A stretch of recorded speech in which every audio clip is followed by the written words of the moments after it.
Confidence, careers, and community. High school senior girls of the Mid-Ohio Valley attended Her Story in the Making. It's a conference that was held at the Resiliency Center on Market Thursday.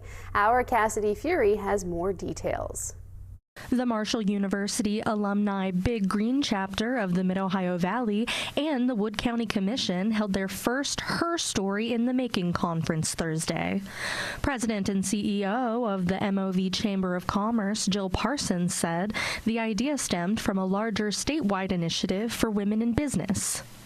Senior high school girls are at a crossroads in their career. They're thinking about their futures. They're leaving, childhood in some respects and kind of maybe some of the advantages of not having too many responsibilities and heading off into either higher education or learning some additional careers through the trades or military. And so we want to just, talk about some different options with them. First Lady of Marshall University, Elise Smith, who was one of the guest speakers at the event, started the statewide program to empower women and encourage their success.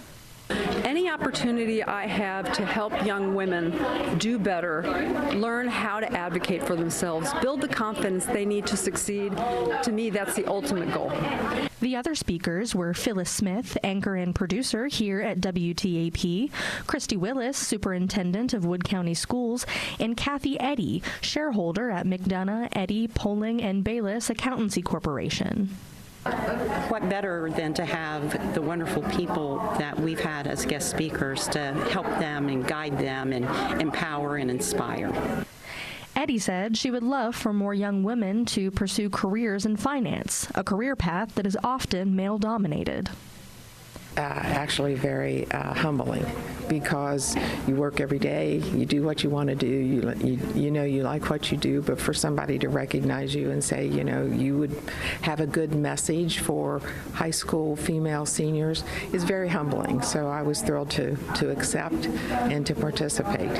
Lori Martin, president of the Marshall University Alumni Big Green chapter of the Mid-Ohio Valley, said they are already working on how to make next year's event bigger and better. Reporting from Parkersburg, I'm Cassidy Fury with WTAP News.